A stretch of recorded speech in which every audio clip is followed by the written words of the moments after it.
Bonjour à toutes et à tous, bon réveil matinal, bienvenue sur Free Matin, ce rendez-vous matinal d'information, d'analyse et de divertissement sur ESAE TV. À suivre d'un instant à l'autre, 6 rubriques qui auront à meubler le numéro d'émission de ce matin, notamment la une des journaux que j'aurai à vous présenter afin que vous découvrez avec moi les différents sujets qui animent la presse locale au petit matin de ce mardi 3 juin de l'an 2025.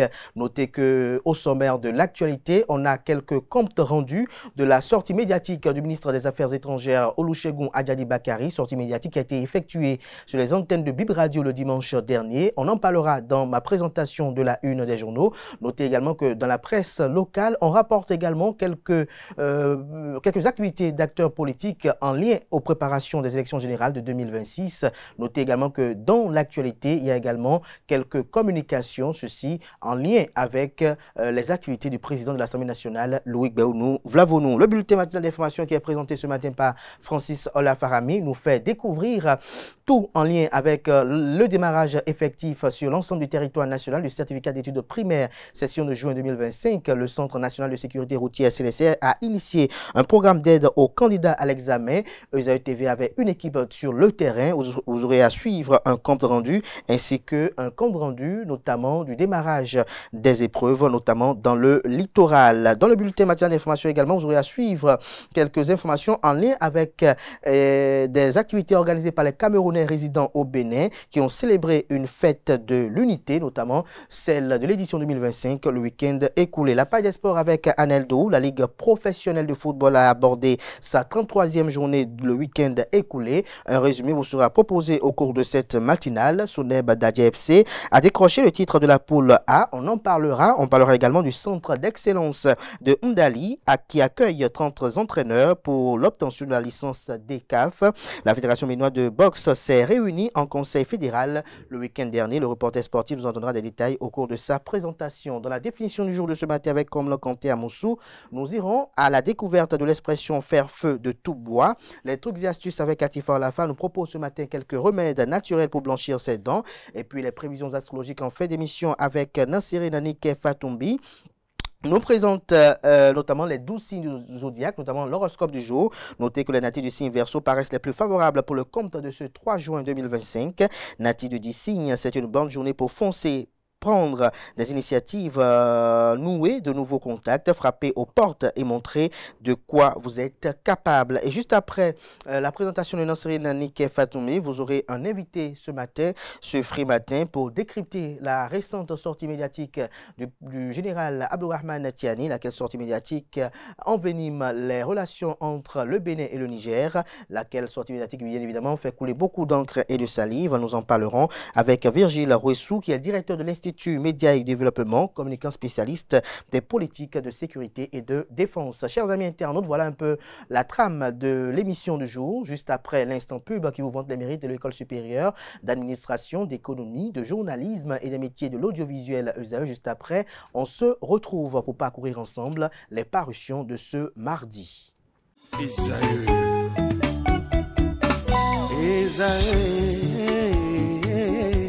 Vous recherchez une école de référence pour une double formation universitaire et professionnelle de qualité? Voici l'opportunité à ne pas rater. L'École supérieure d'administration, d'économie, de journalisme et des métiers de l'audiovisuel ESAE vous offre des programmes d'enseignement en licence et en master orientés vers l'emploi qui font d'elle une référence à travers les filières de l'administration générale et territoriale, l'administration du travail et de la sécurité sociale, droit, diplomatie et relations internationales, administration hospitalière, universitaire et intendance, journalisme et métiers de l'audiovisuel et toutes les filières des sciences de gestion. Une seule adresse, www.esae.bj. Rendez-vous dès maintenant sur nos campus ESAE Bedjromende au numéro 90 93 65 21 ou au numéro 98 98 14 00. Paracourt sur le numéro 52 46 12 12. Aboumé-Calavi au numéro 52 88 44 44. Akpata au numéro 52 88 33 33. ESAE, l'excellence à un nom.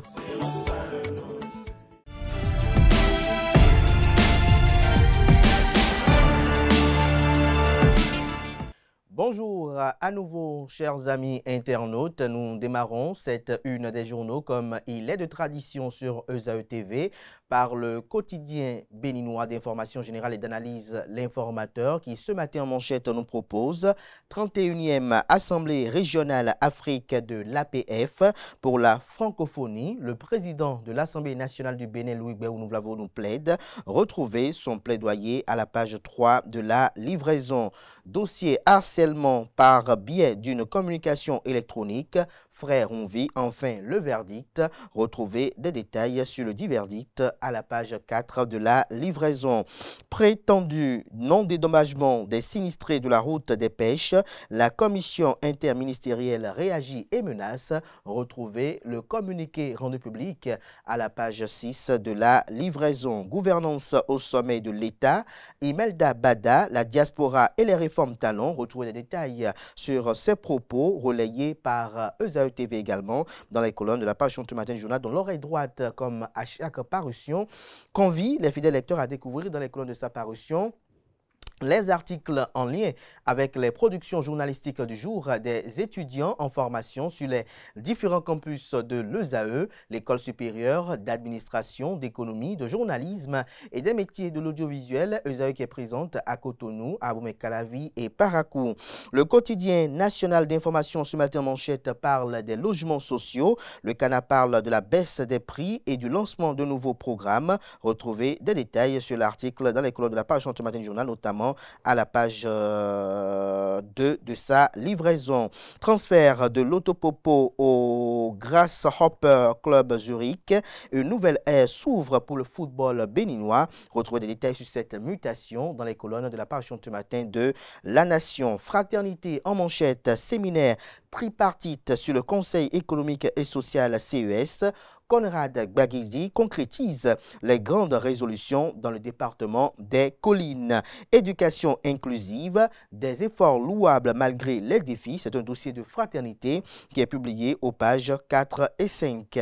Le matinal ce matin, amélioration des relations du Bénin avec le Niger, les assurances du chef de la diplomatie béninoise.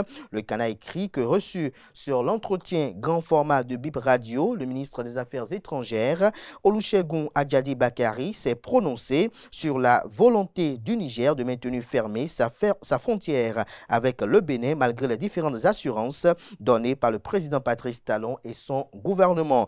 Retrouvez le compte rendu du journal, notamment en lien avec cette sortie médiatique du patron de la diplomatie béninoise dans les colonnes de la livraison. Verdict de l'affaire Frère Ounvi à la Cour de répression des infractions économiques et du terrorisme Criette. Steve Amoussou fixé sur son sort. La défense envisage de faire appel. Matin libre ce matin en manchette. CQM, session d'avril 2025. Conduite d'engins poids lourds. Le CIEFP réalise l'inédit 100% de réussite. La prochaine rentrée prévue pour le 21 juillet, communique le journal. Déclaration de candidature. Daniel Eda en compétition avec Paul Rumpé, titre Le Canard. Le Béninois libéré nous libère ce matin en manchette. Acharnement de Tiani et de l'AES contre le Bénin. Le crime de Talon et la fin de leur jeu. Le Canard entoure la photo de Patrice Talon, comme vous l'apercevez, de celle du général Abdourahmane Tiani, patron de la junte au pouvoir au Niger, du capitaine Ibrahim Traoré, patron de la junte au pouvoir au Burkina Faso, et de Assimi Goïta, le colonel, patron de la junte au pouvoir au Mali. Ralliement historique à Atokolibé, notamment dans le département des collines. Les jeunes du parti politique Les Démocrates montent sur le cheval gagnant du bloc républicain. Le ministre Paulin Akpona salue un choix judicieux pour l'avenir de la commune de Bonté, bien évidemment. Le meilleur ce matin, 31e Assemblée régionale Afrique de l'APF à Cotonou. L'appel du président de l'Assemblée nationale du Bénin, Louis Béounouvlavo, pour une synergie d'action législative face aux défis de la francophonie vous est rapporté à la page 2. Jupiter, le devoir de l'exemplarité ce matin en manchette, parle d'atelier de Paradigme Initiative et EducBourse sur les droits numériques en période électorale, un espace de réflexion pour garantir la liberté numérique. L'article à retrouver à la page 4. Le quotidien, l'événement précis ce matin à sa une, cours de répression des infractions économiques et du terrorisme criette. Steve Amoussou, alias Frère Ronvi, condamné à 2 ans de prison ferme. Intrusion frauduleuse au terminal pétrolier de Semekoji. La cour de répression des infractions économiques et du terrorisme criette confirme la condamnation de 3 Nigériens. On peut lire également à la une de l'événement précis de ce matin, professeur Monique Kouaro sur le symposium international SIEGA 2026. L'université d'Abomey-Calavi valorisera le potentiel de ses enseignants, a-t-elle laissé entendre. Retrouvez les détails, je ne pas dire les temps forts de son speech dans les colonnes de la livraison de ce matin du journal. L'emblème du jour, quant à lui, pour ses lecteurs ce matin, parle d'engagement total de la mouvance présidentielle et de l'opposition pour les élections générales de 2026. Le nouveau code électoral en marche fait observer la rédaction. Le pays émergent, 31e Assemblée régionale en Afrique, 31e Assemblée régionale Afrique de l'APF, l'appel du président Louis Béounou-Vlavonou pour une synergie d'action législative face aux défis de la francophonie est également à retrouver dans les colonnes de la page du matin du journal. Agenda de la Fédération béninoise de Maracana, le calendrier d'activité de la saison 2025 dévoilé, la CAN féminine en ligne de mire, le président Nassirou Saka et son staff dirigeant déjà dans le vif du sujet. Retrouvez l'article dans les colonnes de la livraison du matin du journal. Il s'agit bel et bien du quotidien Le Pays émergent. Décryptage info ce matin, masse commune UEMOA, spécial Tabaski, 229 337 000 francs CFA en jeu contre 3 000 francs CFA. Les paris ouverts hier. Le quotidien Dynamisme info ce matin, élection générale de 2026. Le secrétaire exécutif national du parti politique Force Courir pour un Bénin émergent, en la personne de Paul Rompé, contre tout favoritisme, mais la FCBE au travail. L'affiche du jour nous affiche ce matin à sa une, certificat d'études primaires CEP, session de juin 2025 dans le 2e arrondissement de la ville de Porto Novo, la ville capitale bien évidemment. Une tournée de veille exemplaire signée Gertrude Nadia Dossa. Retrouvez des détails sur la dite tournée dans les colonnes de la parution ce matin du journal. Ce sera tout pour la présentation de quelques titres parus ce jour dans la presse locale. Les quotidiens sont disponibles dans les kiosques, également accessibles en ligne pour ceux d'entre eux disposant d'un site internet. Merci de votre attention. Place à présent au bulletin matinal d'information.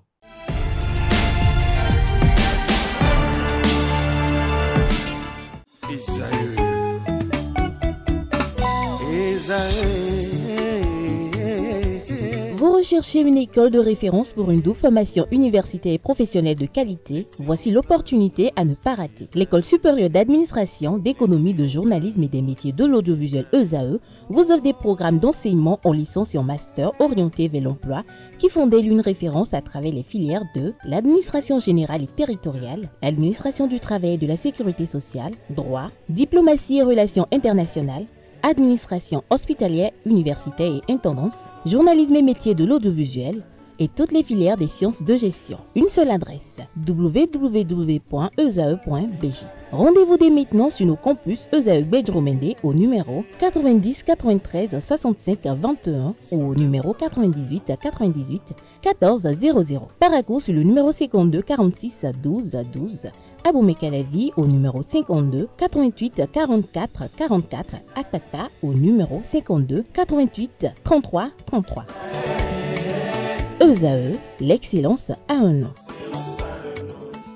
Le bulletin matinal d'information avec vous, Francis Farami, bonjour. Bonjour. Merci d'être là, Neldo, bonjour. Bonjour. Merci également d'être là pour la page des sports. On démarre ce bulletin matinal d'information avec le Centre national de sécurité routière CNSR qui a initié son programme d'aide aux candidats à l'examen du certificat d'études primaires hier lundi. En effet, hier lundi, les agents du CNSR étaient aux abords de l'école urbaine centre d'Abomey-Calavi pour aider à traverser les routes. Un acte qui a pour but de lutter contre les accidents de circulation. Anel Dorou pour le reportage. Il est 6h30. Les agents du Centre national de sécurité routière, CNSR, sont déjà positionnés aux abords de l'école urbaine centre d'Abomey-Calavi. Objectif, aider les jeunes candidats au CEP à traverser les routes. Le CNSR entreprend cette initiative qui consiste à déployer des collègues dans les principaux centres d'examen afin de sécuriser les différents couloirs d'accès, chaussées, passages piétons et autres, pour éviter les accidents, parce que ça ne devrait pas être quelque chose qui doit venir distraire les différents élèves. Ils doivent rester concentrés, ils doivent venir composer sereinement. L'initiative couvre une quarantaine de centres d'examen à travers tout le pays, donc sur toute l'étendue du territoire national. Des collègues du CNSR sont déployés à grande échelle dans tout le pays, justement pour aller sécuriser ces centres d'examen et permettre aux élèves d'y accéder en sécurité et de repartir chez eux en sécurité. Une initiative salvatrice qui ne s'arrête pas aux abords des écoles, mais s'étend également dans les lieux de regroupement. Après la fermeture des portails, les équipes se dirigeront au niveau des parcs de regroupement des conducteurs de véhicules dans les feux, pour les sensibiliser et leur rappeler que c'est la période des examens, de faire attention sur la route, respecter le code de la route, limiter la vitesse, respecter les limitations de 30 km/h au niveau des abords des établissements. Ce geste du CNSR vient rassurer les parents de candidats qui se faisaient des inquiétudes pour les centres d'examen situés aux abords des grandes voies. C'est nouveau, c'est vrai. Il y a 1 an, j'avais déjà un de mes enfants qui avait composé ici il y a 2-3 ans, mais je n'avais pas vu de tels dispositifs. Mais là maintenant, on voit que les choses changent et on prie toujours que ça change dans ce sens-là. Et ça va permettre de diminuer un temps soit peu et donc permet de freiner la circulation et de diminuer les risques que prennent les enfants pour la traverser. Franchement, j'ai été émerveillée par le centre qui accompagne les enfants. Parce que sans eux, je ne sais pas, le calvaire des enfants, ils nous ont beaucoup aidés. Comme c'est une grande route, c'est pas très facile pour tout le monde, aussi bien nos grands, nous qui sommes de grandes personnes, que les enfants, de pouvoir traverser vraiment. Donc avec la présence de ces personnes-là, je vois que c'est beaucoup plus aéré et facile. C'est intéressant parce que ça permet à ce que les enfants puissent traverser facilement avec les parents. Les agents du Centre national de sécurité routière vont continuer dans cette tâche durant toutes les journées des différents examens. Un geste bien pensé qui élève davantage l'impact du CNSR dans la vie des populations. Restons toujours collés au démarrage effectif sur l'ensemble du territoire national de l'examen national du certificat d'études primaires session de juin 2025. Nous irons au suivi, des propos de quelques candidats à l'issue des premières compositions. Toujours concernant le CEP, une équipe de la rédaction de EZAE TV s'est rendue au centre de composition de Siquet Sud au terme de la première journée de composition. C'était l'occasion pour les candidats de se prononcer sur l'ambiance qui a prévalu lors de cette première journée. Nancérine Fatombi a recueilli leurs propos. J'ai passé une très belle journée. Je les ai trouvées normales, faciles. C'était facile. J'ai trouvé les épreuves pas trop difficiles et j'ai vite compris les questions. Pas mal, facile. Ils étaient gentils, mais pas trop sévères. Ils étaient gentils. Je les ai trouvés pas mal, mais ils étaient quand même bien. Je vais réviser mes leçons pour les mathématiques et les dictées. On va faire la mathématique, la couture et la dictée. Je vais apprendre mes leçons de mathématiques et je vais préparer ma boîte à couture. Je vais dire à mon maître je suis heureux de m'avoir envoyé ici pour cet examen. Je lui dis merci d'avoir été mon maître. Je vais le dire merci beaucoup maître pour me dire que je vais aller au CEP. Le ministère public de la Cour de répression des infractions économiques et du terrorisme CRIET a requis hier 7 ans de prison ferme contre l'ancien délégué financier de la République dans l'affaire de malversation présumée dans les marchés publics. Exactement, le ministère public de la Cour spéciale a présenté ses réquisitions dans le dossier de présumée malversation dans les marchés publics. Dans cette procédure, l'ex-délégué est poursuivi avec son frère pour des faits présumés d'abus de fonction, complicité d'abus de fonction et blanchiment de capitaux. Contre ces infractions, le ministère public a requis 7 ans de prison ferme contre le présumé. Il a également requis 5 ans de prison ferme à l'encontre de son frère et co-prévenu. Le parquetier a invité la Cour à faire condamner les deux prévenus à payer chacun la somme de 10 millions de francs CFA à titre d'amende. Le maire de la ville de Tukuntuna a procédé au lancement des travaux de la commission thématique Afatel. En effet, le maire de la ville de Tukuntuna, Blaise Bebakwa, a procédé au lancement des travaux de la première session de la commission thématique agriculture, foncier, aménagement du territoire, environnement et climat Afatec de l'Association nationale des communes du Bénin ANCB. Pendant 2 jours, les experts et acteurs locaux ont échangé au sujet des risques liés au changement climatique. C'était dans la ville de Tukuntuna la semaine dernière. Kanté Amoussou pour le reportage. Je voudrais, au nom du président de l'ANCB, le maire Luc Setongi Atroko, déclarer lancer les travaux de la première session de la commission thématique Afatec. Ainsi s'ouvrent les travaux de la première session de la commission thématique agriculture, foncier, aménagement du territoire, environnement et climat Afatec de l'Association nationale des communes du Bénin ANCB pour le compte de l'année 2025. Nous nous retrouvons aujourd'hui pour examiner les expériences d'assurance agricole en cours de mise en œuvre au Bénin face aux risques de sécheresse et d'inondation dans le secteur agricole pour en dégager les leviers et opportunités d'action de financement au niveau communal qui en déboucherait.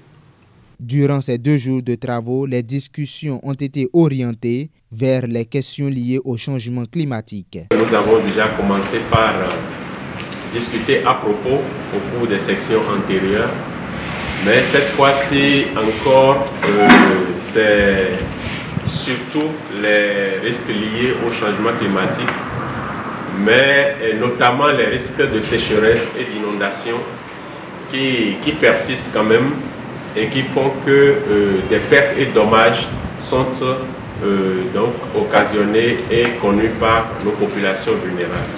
Les experts et acteurs locaux vont tenter d'apporter des solutions à ces différentes questions ainsi que les points d'attention et des opportunités dans le domaine climatique au profit des communes. Les Camerounais résidant au Bénin ont célébré le week-end dernier la fête de l'unité, notamment celle de l'édition 2025. Une initiative du Conseil des Camerounais résidant au Bénin, CCRB, qui s'est déroulée dans une salle des fêtes de la ville de Cotonou. Quand Amoussou y était, il nous fait vivre l'ambiance.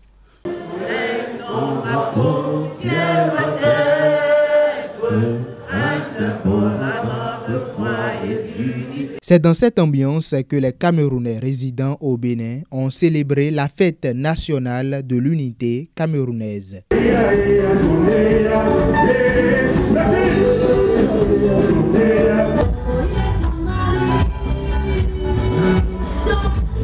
Une initiative du Conseil des Camerounais résidant au Bénin, CCRB, présidée par Victoire Sikedi Davison. Ce que nous vivons ce soir est bien plus qu'un événement culturel. C'est une déclaration de présence, une affirmation de votre unité, un engagement collectif, bâtir des ponts plutôt que des murs. À l'heure où notre pays, notre beau pays, que nous appelons affectueusement le continent, cherche ses nouveaux repères, soyons en tant que communauté camerounaise au Bénin un modèle de cohésion, de cette énergie et de vision partagée. Et pour démontrer cette unité, les autorités camerounaises ne sont pas restées en marge de la commémoration. Notre présence ici à Cotonou est une merveilleuse illustration de notre unité dans la diversité linguistique, la diversité culturelle et surtout la diversité d'opinions. Nous sommes tous ici réunis ce soir sous le drapeau du Cameroun. Nous avons différentes opinions, mais il y a des moments où on les met de côté pour se mettre tous ensemble comme ce soir.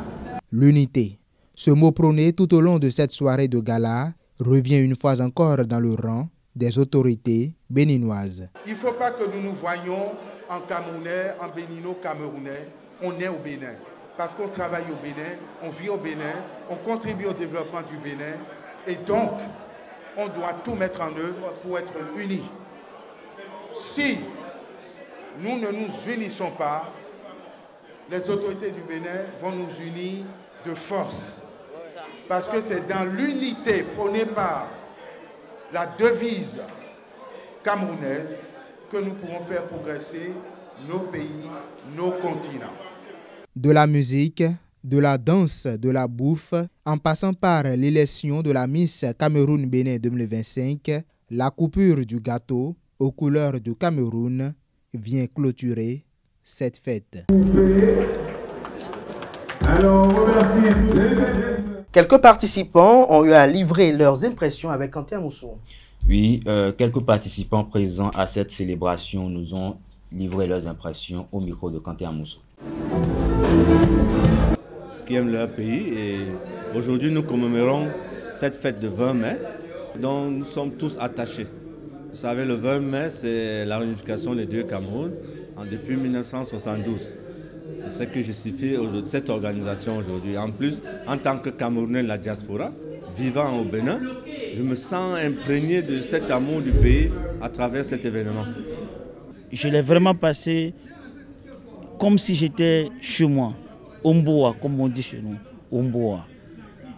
Nous nous sommes sentis chez nous et nous sommes très émus de cela. Nous n'avons pas ressenti que nous sommes en terre étrangère. Nous sommes là comme si nous sommes en train de fêter cette fête de l'unité chez nous.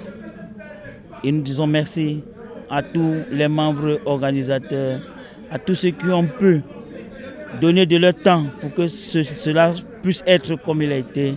Nous leur disons vraiment merci pour cela. Je dis félicitations aux Camerounais.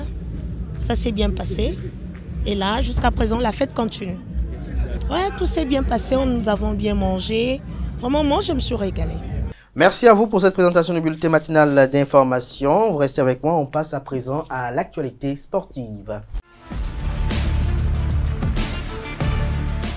Anaël, bonjour à nouveau. Bonjour à nouveau. La Ligue professionnelle de football a abordé sa 33e journée le week-end dernier. Effectivement, la saison 2024-2025 de la Ligue professionnelle de football du Bénin est à la veille de sa fin. La 33e journée, riche en intensité et en engagement, a tenu toutes ses promesses.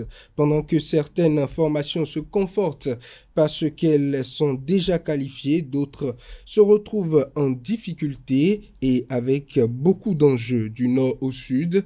Nos reporters étaient sur le terrain pour vous faire vivre les moments forts. Le point dans cette compilation signée Romaric. La 33e journée de la Ligue professionnelle du Bénin a connu son épilogue le week-end écoulé dans la zone A. Buffle et Dynamo se sont quittés dos à dos.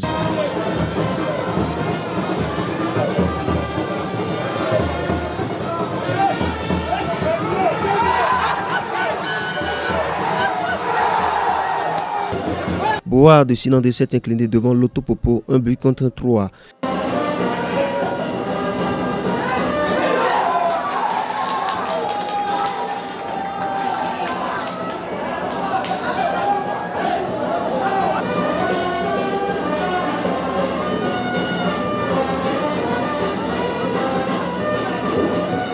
US Cavalier a battu Beki 5 buts à 2.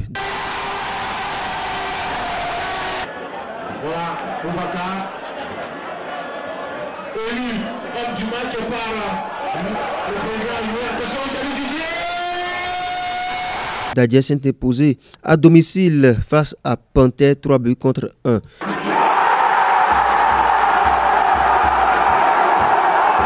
Dans les autres rencontres de la poule A, Dynamique a battu Damissa 2 buts à 1. Dynamo de Parakou a battu 2 buts à 1 à Bailly. Audio s'est incliné devant Espoir de Savalo, 0 but contre 1. AS Tonnerre a pris le dessus 2-1 contre AS Takouné. Real Sport a battu 2 buts à 1 Bani Gansé. Dans la zone B, AS Police a pris le large sur les Requins de l'Atlantique, 4 buts à 1.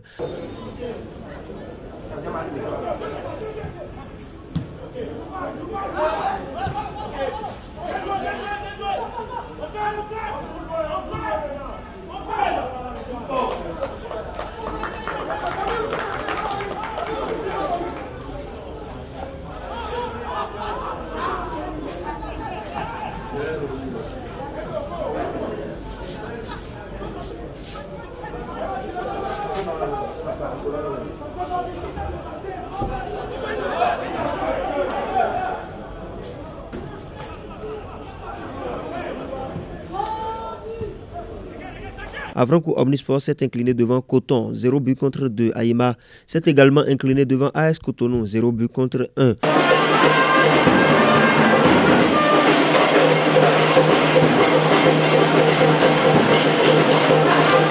Jacques et Asvo ont fait match nul, 1 but partout.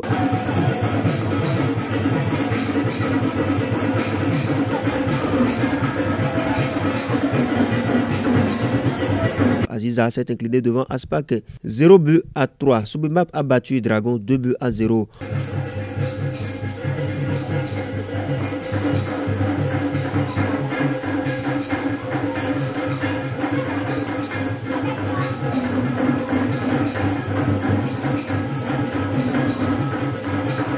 Autre rencontre de la poule B, Adidja s'est incliné devant US Craqué, 1 but à 2. Sitatunga a battu la jeunesse sportive de Poubet, 4 buts à 2. Le récapitulatif de cette journée se présente comme suit. Dadje dans la poule A est premier avec 62 points. US Cavalier deuxième avec 59 points.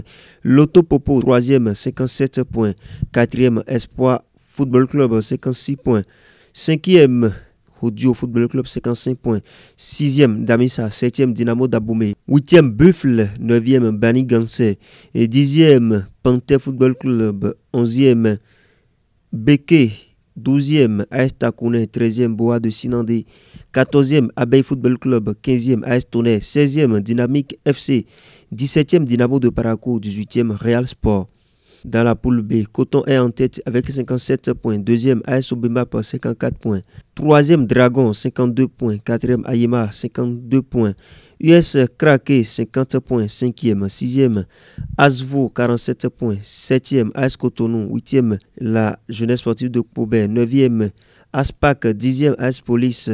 11e, Adidja. 12e, Avranco Omnisport. 13e, Sitatunga. 14e, Requin. 15e, la jeunesse athlétique de Ketou. 16e, Aziza. 17e, Étoile Filante et la jeunesse sportive de Ouida qui est 18e relégué en 3e division. À retenir, amis internautes, que à une journée de la fin de cette saison, les 9 premières équipes sont qualifiées pour la Ligue 1, les autres équipes pour la Ligue 2 et les dernières de chaque formation sont reléguées en 3e division. Sportivement, votre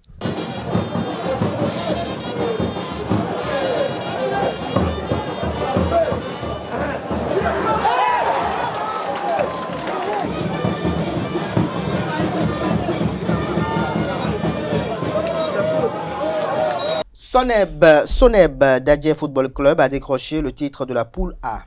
Le stade Omnisport d'Aplahoui a accueilli le duel entre Soneb Dadje Football Club et Panthère Football Club, comptant pour cette 33e journée de la Ligue professionnelle de football. Au terme de la partie, les locaux remportent le jeu sur le score de 3 buts à 1. Une victoire qui permet à Soneb Dadje Football Club d'être champion de la poule A avant la dernière journée. Le point de cette partie dans ce reportage signé de nos reporters.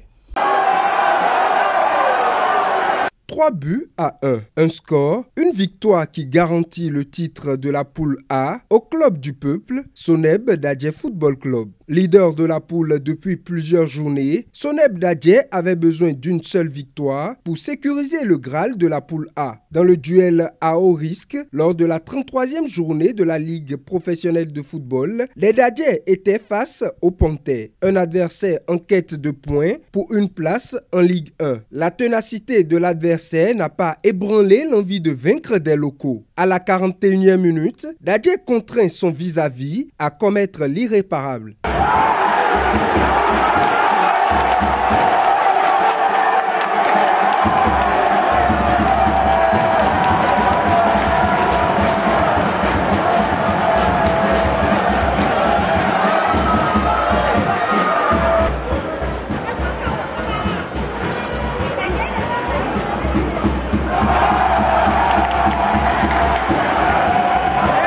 Magaté ne tremble pas et donne l'avantage à Soneb Dadje Football Club.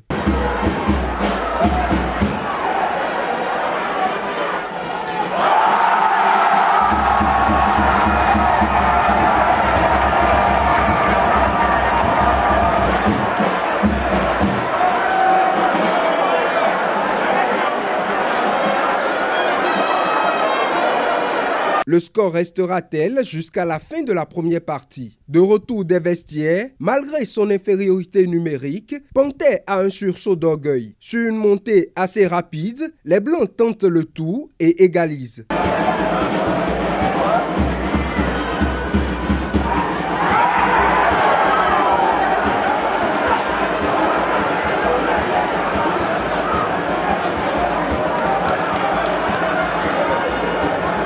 Les Bleus n'ont néanmoins pas dit le dernier mot. Sur ce coup franc, Roland Béakou fait la différence.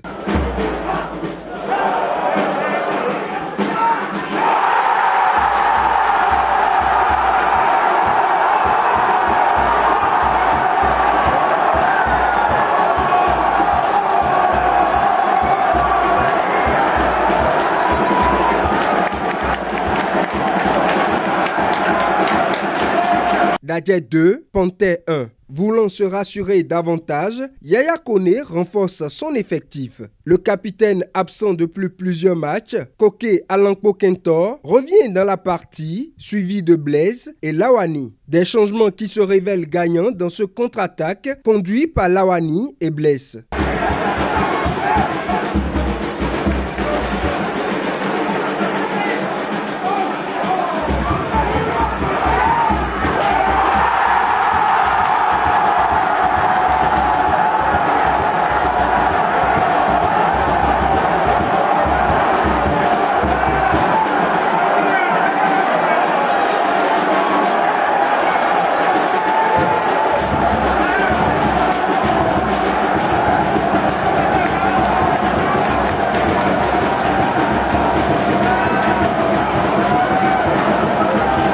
Soneb Dadje passe à 3, les Panthères sont égorgés et Aplahoué est en extase.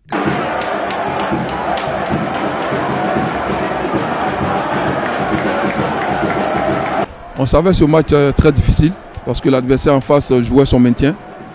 Donc on savait que Panthère FC allait venir avec des crocs longs comme ça. Et bien pour nous, le consigne était clair dès le départ. Il fallait tout de suite montrer nos intentions de gagner ce match, ce que les garçons ont bien fait. Vraiment, c'est des erreurs techniques. Le premier but, le gardien a manqué son dégagement, il remet pour l'attaquant direct. Deuxième but, le deuxième stoppeur que j'ai amené, le remplaçant, il renvoie le ballon derrière pour le gardien. L'attaquant prend. Troisième but, effectivement, c'est un contre-attaque tellement rapide que mes joueurs n'ont pas pu maîtriser. Mais les deux buts, c'est des erreurs techniques que ça ne pardonne pas. Grâce à cette victoire et son avantage en confrontation directe face à son poursuivant au classement Cavalier Football Club, Soneb Dadje décroche le Graal de la poule A avant la dernière journée. Si Panthère Football Club est au bord du gouffre, au terme de cette rencontre, le club d'Aplahoué vient de décrocher sa place pour une compétition africaine, laquelle ce sera la finale du 14 juin prochain face à Coton Football Club, champion de la poule B, qui nous en dira davantage. Le centre d'excellence de Ndali accueille 30 entraîneurs pour l'obtention de la licence DECAF. Le coup d'envoi de la deuxième vague de formation des encadreurs des classes sportives en vue de l'obtention de la prestigieuse licence D de la Confédération africaine de football a été officiellement donné hier, lundi 2 juin 2025. C'est le centre d'excellence de formation du Septentrion situé à Ndali, dans le département du Borgou, qui accueille cette initiative majeure du ministère des Sports. Organisée en étroite collaboration avec la Fédération béninoise de football, cette formation est placée sous la direction avisée du directeur technique national de la FBF, Adolphe Ogougnon. Elle rassemble une trentaine d'encadreurs issus des différentes classes sportives du pays. Le programme est méticuleusement conçu pour renforcer les compétences des entraîneurs, notamment en matière d'encadrement efficace des jeunes athlètes, assurant ainsi une meilleure qualité de formation pour les futures générations du football béninois.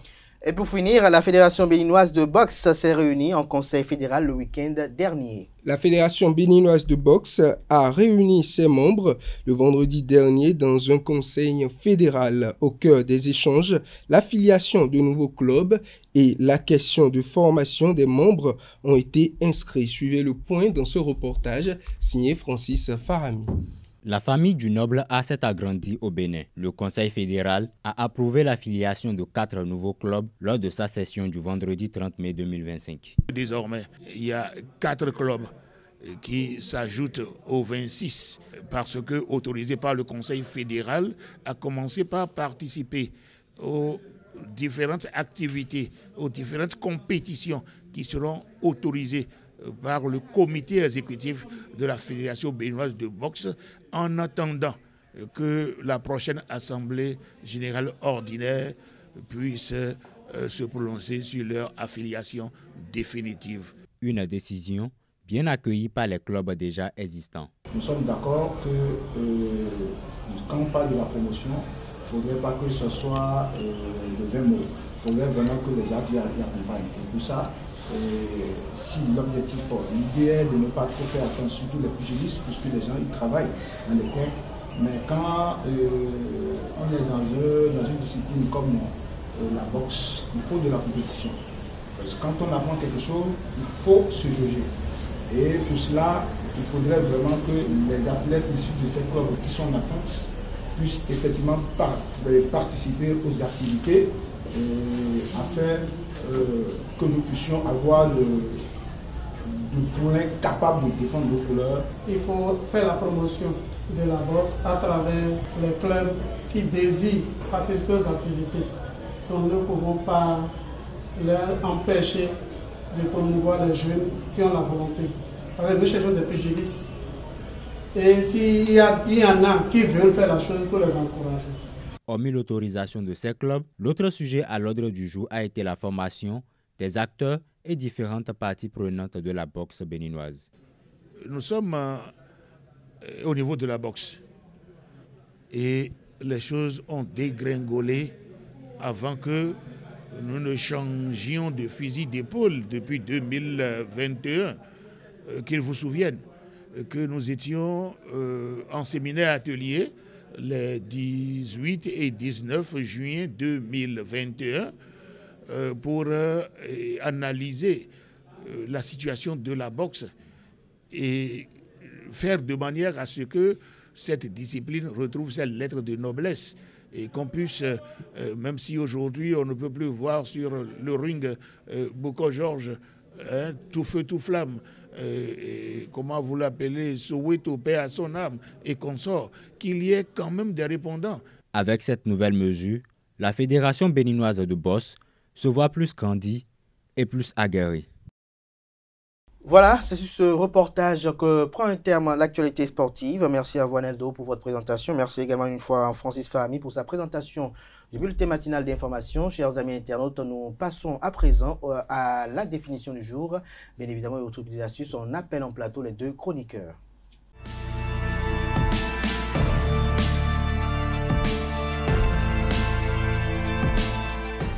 La définition du jour avec Komla Kanté Amoussou, bonjour. Bonjour Kader. Merci d'être là. Tifa Olafa, bonjour. Bonjour Abdel. Merci d'être là également. Nous démarrons ce matin avec l'expression à découvrir qui est faire feu de tout bois. Voilà. Effectivement, amis internautes, bonjour. Faire feu de tout bois est une expression française qui signifie utiliser tous les moyens possibles pour atteindre un objectif. Amis internautes, c'est l'équivalent de faire flèche de tout bois, qui a également le même sens et je dirais une origine similaire. Alors l'expression faire feu de tout bois est souvent utilisée dans un contexte de stratégie ou de compétition où l'on cherche à maximiser les chances de succès en employant bien évidemment tous les moyens disponibles. Il faut retenir que l'origine de l'expression, comme je le disais, elle est française, mais également il est bon de retenir qu'elle date, du moins cette expression date du XVIIe siècle, même si l'on doit lui être, il doit être encore plus intérieur, je dirais plutôt, à cette date-là. Et à cette époque, lorsque les chasseurs n'avaient plus de flèches, ils s'entaillaient eux-mêmes dans de bois de mauvaise qualité, trouvés sur place pour rapporter, faire tout possible pour rapporter des nourritures à la maison ou encore pour manger eux-mêmes par tous les moyens. Et là, l'expression de ce matin est née et donc s'est étendue à faire feu de tout bois où l'on utilise tous les bois possibles pour se réchauffer ou encore pour faire de la nourriture. Et voilà, c'est tout pour l'expression de ce matin. Merci à vous pour cette présentation. Restez avec moi. On suit à présent les trucs et astuces.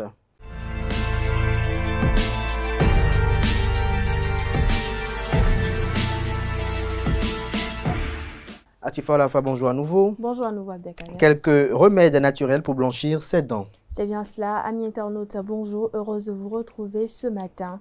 Des produits blanchissants chimiques destinés à blanchir les dents, c'est bon, mais parfois ils peuvent s'avérer très dangereux pour leur ténacité. Alors quoi de mieux que des solutions naturelles et surtout moins coûteux. Comme première solution ou premier remède, on a le bicarbonate de soude. Grâce à son effet abrasif, il permet d'enlever délicatement et mécaniquement les taches sur les dents.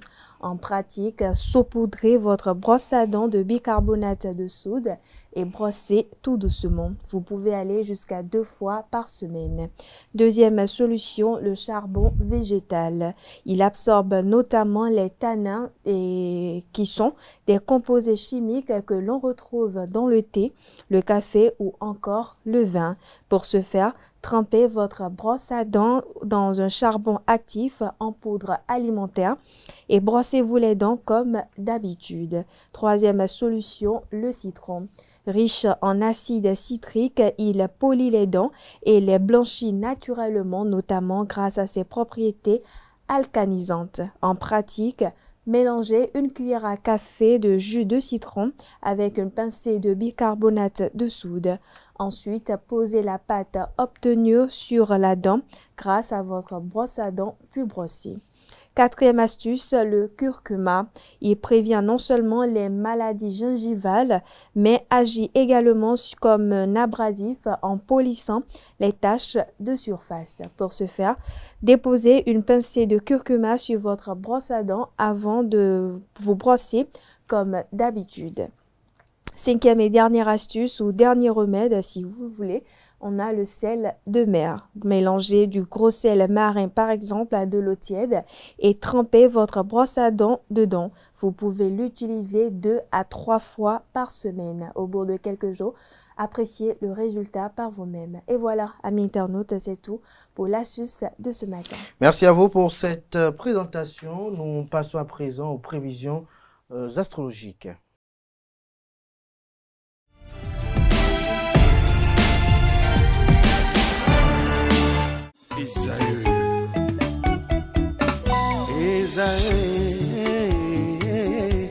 Vous recherchez une école de référence pour une double formation universitaire et professionnelle de qualité? Voici l'opportunité à ne pas rater. L'École supérieure d'administration, d'économie, de journalisme et des métiers de l'audiovisuel ESAE vous offre des programmes d'enseignement en licence et en master orientés vers l'emploi qui font d'elle une référence à travers les filières de l'administration générale et territoriale, l'administration du travail et de la sécurité sociale, droit, diplomatie et relations internationales, administration hospitalière, universitaire et intendance, journalisme et métiers de l'audiovisuel et toutes les filières des sciences de gestion. Une seule adresse, www.esae.bj. Rendez-vous dès maintenant sur nos campus ESAE Bedjromende au numéro 90 93 65 21 ou au numéro 98 98 14 00. Paracourt sur le numéro 52 46 12 12. Aboumé-Calavi au numéro 52 88 44 44. Akpakpa au numéro 52 88 33 33. ESAE, l'excellence a un nom. Les prévisions astrologiques, Nasrine Fatoumi, bonjour. Bonjour Abdelkader. Merci d'être là ce matin à vous l'antenne pour la présentation de l'horoscope. Merci Abdelkader, amis internautes, bonjour et bienvenue sur votre rubrique du jour. Horoscope du jour Bélier, ce mardi 3 juin, il y aura bien trop d'agitation autour de vous. Ne vous dispersez pas, vous aussi. Le bon équilibre général y est. Amis Taureau, vous pourrez compter sur votre sens du détail pour vous lancer dans des travaux minutieux. Vous serez également diplomate et vous prendrez les critiques avec sagesse. Gémeaux, grâce à des échanges ce jour, vous allez découvrir des aspects inconnus de la personnalité de vos proches, que ce soit sur le plan personnel ou professionnel.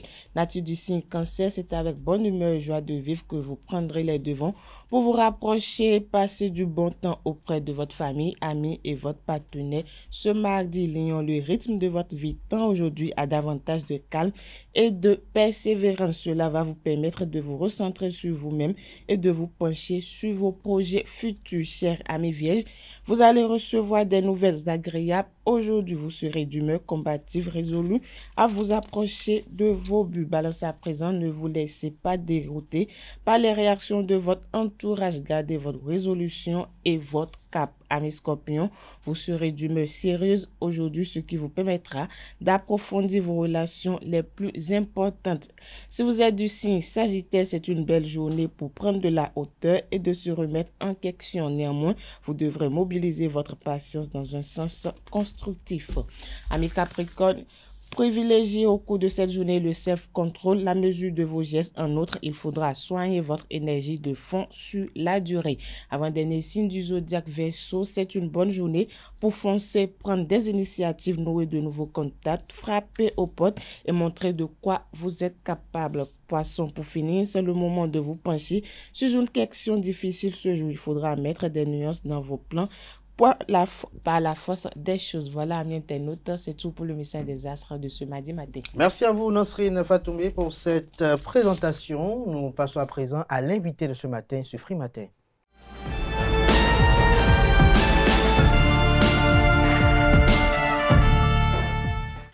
L'invité de ce matin, ce Free Matin, je suis avec Virgile Rouissou. Bonjour. Bonjour, cher ami. Merci d'avoir accepté l'invitation d'être là ce matin. Je rappelle que vous êtes le directeur de l'Institut Médias et Développement, communicant, spécialiste des politiques de sécurité et de défense. Il est avec nous ce matin, chers amis internautes, pour décrypter un peu la récente sortie médiatique du patron de la junte au pouvoir, le général Abdourahmane Tiani. Alors, d'entrée de jeu, dites-nous, Virgile Rouissou, lorsque vous avez suivi cet entretien, qu'est-ce que vous avez retenu de façon sommaire et expéditive des propos qui ont été tenus par le général? Deux choses, sensibilisation des Nigériens et des populations de l'AES, de la Confédération des États du Sahel, les trois pays, Niger, Burkina et Mali. Et une information majeure, la frontière entre le Bénin et le Nigeria et le Niger ne sera pas ouverte. C'est les deux informations majeures. Mais la principale information, c'est au sujet de la sensibilisation des populations de l'AES et plus particulièrement des populations du Niger sur le problème sécuritaire qui de plus en plus s'aggrave. Et vous savez bien que ces derniers jours, dans les trois pays, il y a eu des attaques majeures avec beaucoup de soldats, beaucoup de militaires qui sont... Des bilans inquiétants. Des bilans inquiétants, évidemment. Et donc, il fallait sortir. Et encore, c'est la première sortie depuis qu'il a été confirmé président de la République, non plus président de la transition, avec les assises nationales. Il a été en mars dernier et il a été installé. C'est un peu comment ça s'organise aussi. Exactement. Donc, il fallait, vous savez que le discours de la confrontation, de l'attaque est un support de légitimation de ces populations, de ces militaires à la tête des trois pays de l'AES. Donc, il est resté dans la même logique et les 90% de son discours sont concentrés sur la question sécuritaire. La question sécuritaire, on a comme l'impression que le général a un problème d'incompréhension avec le Bénin ou ce sont des questions entre les dirigeants, entre lui et Patrice Talon, si on doit appeler un chat un chat. Vous savez, les questions de relations internationales et de politique étrangère sont aussi tributaires de la psychologie des dirigeants. C'est-à-dire c'est-à-dire, c'est le dirigeant, c'est le chef d'État représentant un pays qui prend finalement les décisions et qui valide la politique étrangère d'une nation. Et la politique étrangère faisant partie de la dynamique des relations internationales. Et donc, c'est son vivant, son vécu, ses expériences, ses émotions et ses états d'âme, à un moment donné, son histoire, peuvent influencer ces décisions et donc impacter les relations entre son pays et les autres États. Et dans ces conditions, dans tous les compartiments de la politique étrangère et donc des relations avec les autres États, ça peut impacter. Et on peut lire ici qu'il y a certainement des éléments de ce type qui influencent ce qui se passe, mais c'est à davantage creuser. Davantage creuser, mais est-ce qu'à ce niveau-là, est-ce que pour des questions personnelles, on ne met pas en péril des activités commerciales, l'avenir de tout un peuple? Bien évidemment que toute décision, quel que soit le pays, influence les populations, influence la vie de la nation. Mais c'est difficile de faire et c'est différent. Vous voyez un peu ce qui se passe aujourd'hui aux États-Unis ou ailleurs dans d'autres pays. Vous avez vu quand Trump est arrivé, il y a eu des décisions qui ont impacté de façon stratégique et globale la politique étrangère des États-Unis. C'est la même dynamique pour tous les pays et évidemment, ce qui se passe ici, ça impacte. Ça a des influences sur les relations entre les deux États, mais le dirigeant qui est là a voulu que cela en soit ainsi et bien évidemment, son discours, sa sortie, 3h22, 45 secondes. Vous, en tant que communicant, qu'est-ce que vous en pensez? 3 heures de sortie médiatique. 3 heures de sortie médiatique, c'est... D'interview, si on peut le dire ainsi. Interview, je ne vois pas en tant que communicant, je ne vois pas cela comme une interview, mais je vois cela comme... une adresse au peuple? Une sensibilisation, comme je le disais. Mais 3 heures? Ouais, c'est une sensibilisation. Pendant 3 heures? Regardez... Quel est ce format? Regardez ce monsieur, pendant qu'il parlait. Il avait le regard totalement figé devant lui. Il a même anticipé sur des questions de journalistes. Regardez le journaliste. Il lisait pratiquement les questions, mot pour mot. C'était rédigé, c'est ça? Je ne dis pas que c'était rédigé. On avait comme l'impression. Mais il y avait quand même une certaine préparation, un objectif à atteindre. C'était d'expliquer ou de conquérir l'assentiment des populations que les difficultés qu'il y a pour régler la question sécuritaire ne dépendent pas d'eux, mais cela dépend des autres, parce que dans le fonctionnement des relations internationales, on se fabrique aussi des ennemis. Et on trouve ici le moyen de se fabriquer des ennemis pour pouvoir expliquer et orienter aussi la réaction ou l'interprétation des populations. N'oubliez pas que depuis peu, la vie coûte de plus en plus cher, que ce soit au Niger ou dans les autres pays. Et le Niger, avec le contournement du port de Cotonou pour aller ailleurs, les denrées alimentaires, les produits de première nécessité coûtent hyper cher. Et de plus en plus, il y a des grognes par rapport à la gouvernance parce qu'il n'y a pas suffisamment de transparence au niveau de la gestion même de ceux qui avaient dirigé avant Tiani. Il y a eu comme une sorte de sélection dans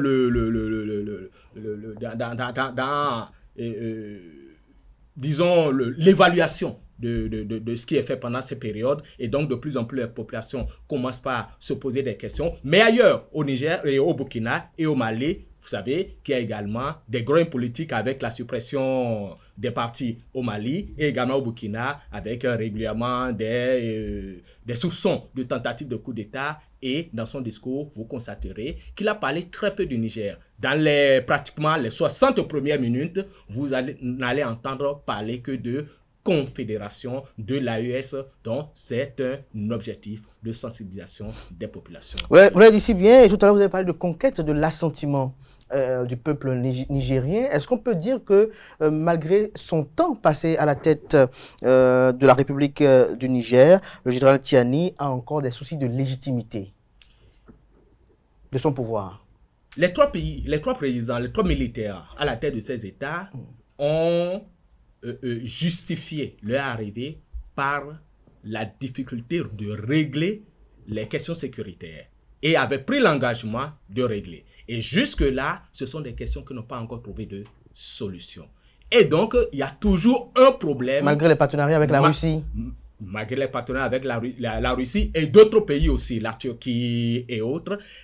Jusque-là, donc, il y a un gros problème qui est là. Or, la question fondamentale aujourd'hui des populations, c'est la question sécuritaire. Et donc, il faut trouver des arguments pour pouvoir se légitimer de façon, même si c'est provisoire. C'est provisoire. Est-ce que dans cet entretien aussi, on ne peut pas se dire que le général Tiani a un problème particulier avec le Bénin parce qu'on a senti un peu, quand même, un peu tendre avec le Nigeria, si on peut le dire ici, alors que le Bénin et le Nigeria avaient obéi à des décisions de la CEDEAO qui est dirigée par le président Tinubu. Je n'ai pas l'impression qu'il a été un peu moins dur avec le Nigeria. Au contraire, j'ai trouvé que le moment de grâce qui a été engagé depuis quelques mois, il vient de porter un petit coup sec. Et puisqu'il a accusé le Nigeria de préparer ou de former des terroristes de l'État islamique dans la province de l'Afrique de l'Ouest, ISWAP, et le Bénin qui aurait aussi, avec la complicité de la France et autres, aurait créé les conditions pour que ces terroristes formés au niveau du nord du Nigeria, dans la région de la Tchad, puissent venir dans l'ouest nigérien, dans la région des trois frontières et dans la zone du point triple pour pouvoir créer des situations d'insécurité. Ce qui n'est pas totalement en conformité avec la réalité, dans la mesure où même le GSIM,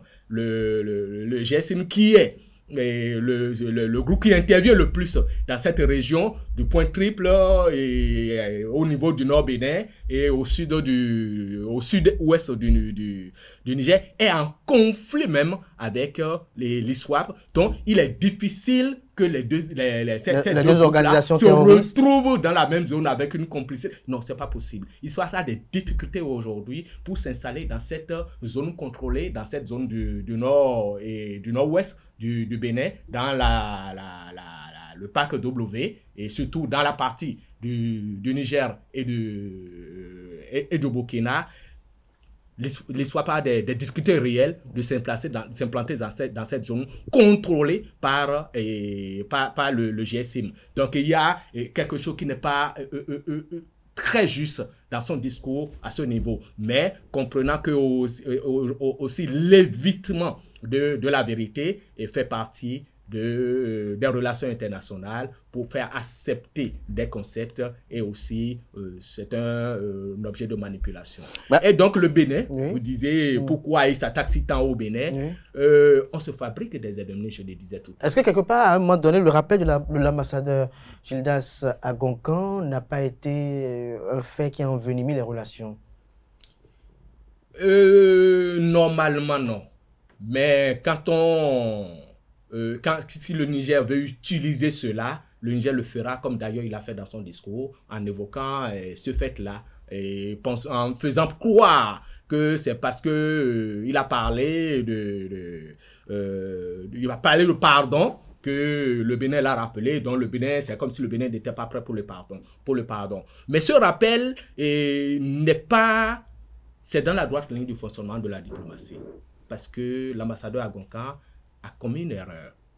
On dira, si on veut être plus juste, qu'il a commis une faute diplomatique. Parce qu'il n'est que le représentant du Bénin. Il est un peu comme un porte-parole et ne doit dire que ce que le Bénin lui dit de faire ou de dire. Mais est-ce qu'il a reçu mandat de dire « nous vous demandons pardon », il aurait utilisé d'autres mots beaucoup plus diplomatiques pour dire la même chose, mais quand même atteindre un objectif. Peut-être que la manière dont on l'a rappelé a joué un peu dans la perception ou la manipulation qui peut se faire de cette situation, de cet incident. Peut-être qu'on aurait, le Bénin aurait pu procéder autrement, mais l'appeler est déjà, le rappeler de cette façon-là est déjà un signe fort pour dire là-bas, nous ne sommes pas dans cette logique, parce que ça pouvait être rapidement une manipulation pour dire le Bénin est en train de demander pardon, mais le rappeler en même temps est un signe fort pour dire nous n'avons pas demandé pardon, c'est une erreur de sa part, mais après, qu'est-ce qui a été fait? On pouvait le retourner pendant un temps pour encore tenir un discours qui ramène un peu plus les choses en ordre avant de le ramener, de le libérer, mais c'est un choix également de politique au Bénin. Virginie Wessou, mais dans ce ping-pong diplomatique, dans cette crise d'ego de ces dirigeants de part et d'autre, si on peut oser le dire ainsi, il y a des populations qui meurent, il y a des enfants qui ne vont pas à l'école en raison de l'insécurité, il y a l'exode rural qui se fait montre en raison de cette situation-là. Le spécialiste des politiques de sécurité et de défense, qu'est-ce qu'il pense pour le Bénin? Qu'est-ce qu'il propose pour son pays pour que véritablement cette crise soit jugulée? Ou tout au moins contenu, si on peut le dire ainsi. Aujourd'hui, la question sécuritaire est assez complexe quand il s'agit des questions de terrorisme, d'extrémisme violent. Il faut agir sur beaucoup de leviers. Et cela ne peut que se faire avec les pays qui vivent la même situation que vous. Aujourd'hui, le Bénin se retrouve, s'il ne s'agit que des éléments, des leviers sur lesquels il faut agir en interne, le Bénin essaie de faire de son mieux. Et je reviendrai rapidement là-dessus, je reviendrai davantage là-dessus tout à l'heure. Mais par rapport aux autres pays, c'est difficile dans la mesure où aujourd'hui, pour pouvoir mener des actions militaires et rendre le terrain transparent pour pouvoir avancer, il faut faire des partages de renseignements. Ce qui n'est pas possible aujourd'hui. Le Bénin n'a cessé, depuis même la crise avec le Niger et le déclenchement des hostilités avec l'AES et la CEDEAO, bien évidemment, le Bénin n'a pas cessé de partager des informations, des renseignements avec les armées de ces pays-là. Mais malheureusement, il n'y a pas le retour. Ce qui bloque le Bénin est ouvert au dialogue. Le Bénin est ouvert au dialogue. Ce qui bloque le déploiement de la politique. Je vais vous dire, vous savez que le Bénin avait recruté 5000 soldats. 5000 soldats formés pour pouvoir intervenir dans cette politique sécurité d'endiguement des terroristes. Mais malheureusement, le Bénin n'a pas pu mettre en œuvre, n'a pas pu déployer. Parce qu'il n'y a pas eu de coopération sécuritaire. Parce qu'entre-temps, déjà, avec le Burkina, il y avait déjà une entente. De sorte que ces soldats seront envoyés sur le terrain, mais à l'extérieur, c'est-à-dire sur le territoire burkinabé, et peut-être nigérien, puisque la négociation était aussi en cours de ce côté-là. Était tripartite. Voilà, sur 150 km environ. Ce qui permettait de sécuriser toute cette zone-là, mais avec les crises qui sont arrivées, le Bénin n'a pas pu déployer. Et ces soldats-là sont aujourd'hui un poids pour le Bénin avec un blocage de cette stratégie-là. Donc, qu'est-ce qu'il faut faire? Le Bénin essaie de faire ce qu'il faut, mais malheureusement, c'est un peu compliqué. Mais en interne, il faut agir sur 4 leviers principaux. Le premier levier, c'est social, parce que le recrutement des hommes pour intervenir par les groupes terroristes, ça se fait parmi la population. Et c'est avec un discours orienté sur l'incapacité de l'État à régler leurs problèmes. Et des problèmes sont dans ces régions, sévissent dans ces régions-là, surtout sur le plan social et économique, avec un manque d'infrastructures énorme et ainsi de suite. L'État doit agir suffisamment sur ce levier-là. Agir également sur le levier de la consolidation de la paix et de la dynamique de partenariat, de vivre ensemble entre les communautés. Parce qu'il y a souvent des problèmes de conflit, d'incompréhension qui interviennent entre les populations. Il faut pouvoir construire. À ce niveau, il y a beaucoup d'activités qui sont en train d'être, beaucoup de projets, beaucoup d'initiatives qui sont en cours et il faut renforcer cela. Je crois qu'il faut également que l'armée, non seulement agisse sur le plan militaire, mais le tout sécuritaire, le tout militaire a démontré ses limites. C'est vrai que l'armée a ce qu'on appelle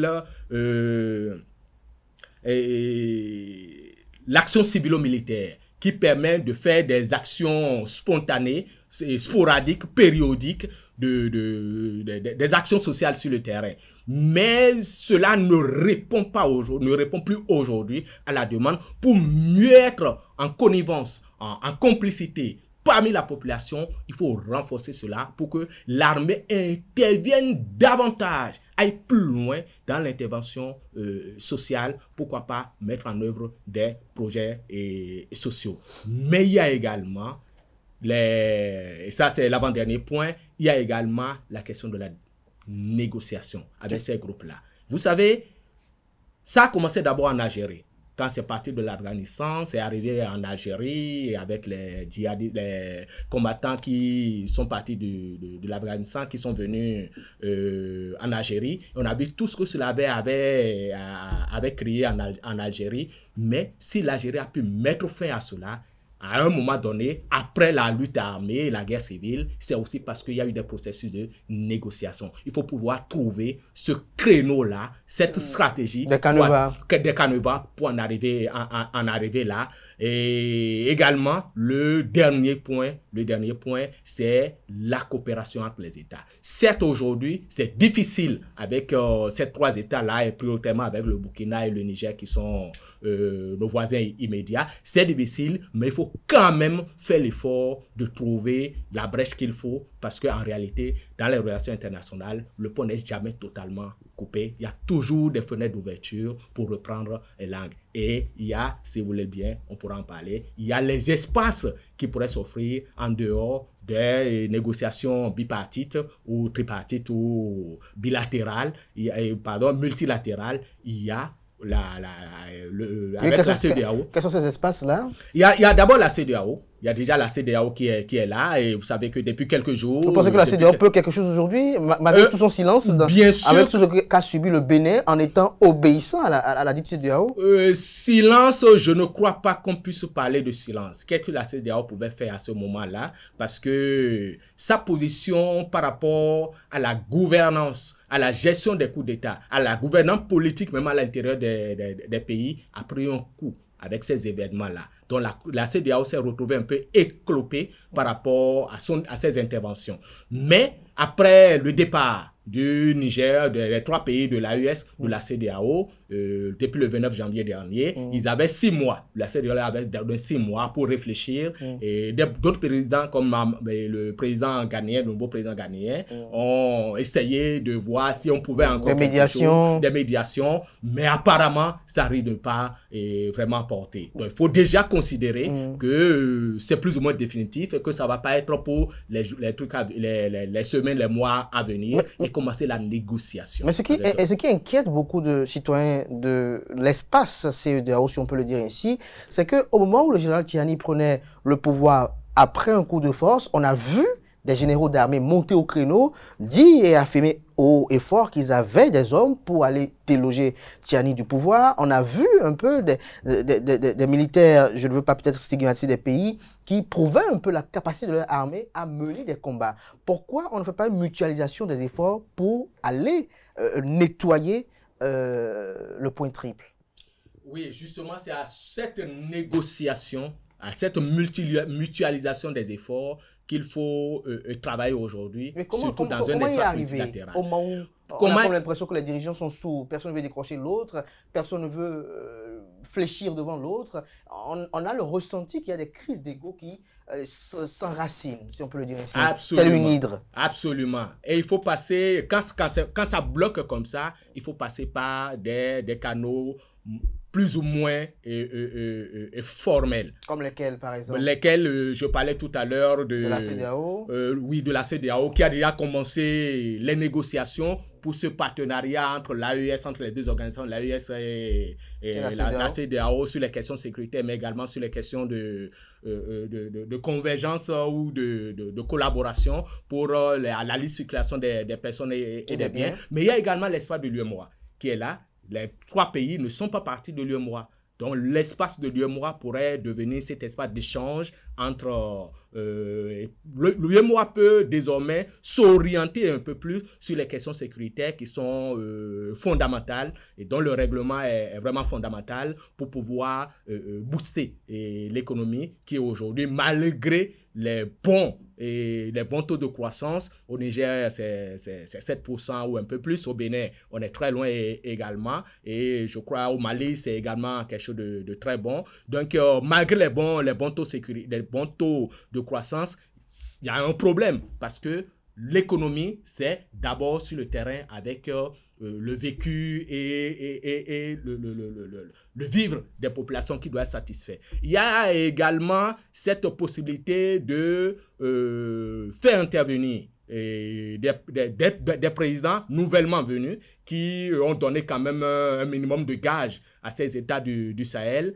tels que le président ghanéen dont je parlais tout à l'heure, qui a d'ailleurs nommé comme envoyé spécial au niveau du Sahel, spécial des questions de terrorisme. Il y a également le président Bassirou Diomaye Faye du Sénégal, le premier ministre Sonko qui fait un peu le tour aujourd'hui. Il y a tous ces espaces-là. Mais en dehors de ce que vous citez là, nous sommes pratiquement à la fin, il y a certains observateurs spécialistes également des questions de sécurité et de défense comme vous qui proposent au Bénin de faire parler les deux armées, c'est-à-dire que nos généraux décident de prendre la relève au moment où les anciens présidents étaient allés. Certains ont estimé que ce n'était pas une affaire d'anciens chefs d'État, mais d'anciens généraux qui peut-être ont eu à faire les mêmes écoles de guerre avec le général Tiani ou avec certains d'entre eux au niveau de l'AES pour aller échanger avec le frère d'armes pour trouver un canevas, pour trouver un consensus pour que véritablement les relations cordiales qui étaient celles qui nourrissaient ces deux pays puissent reprendre vie.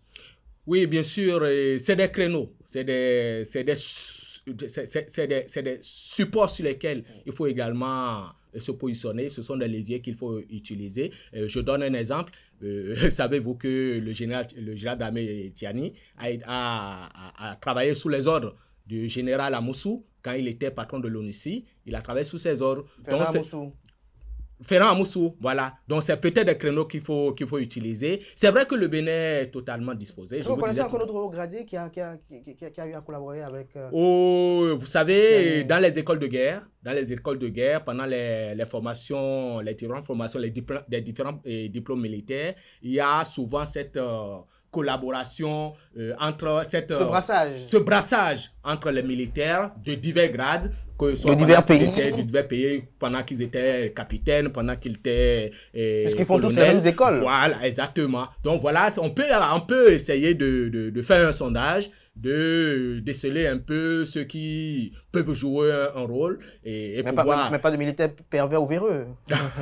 Absolument. Mais pour l'instant, le Bénin n'a pas fermé les portes. Le Bénin n'a fait que répéter régulièrement sa disponibilité. Et je vous disais tout à l'heure que le Bénin continue de partager des renseignements, des informations avec ses collègues des autres pays, mais n'a pas encore le retour. Mais j'estime que dans les jours à venir, peut-être que beaucoup de choses sont en train de changer, qu'on ne maîtrise pas encore, mais peut-être qu'il y aura de bonnes informations dans les jours à venir. Merci à vous, Virgile Ouessou. Vos espérances pour conclure?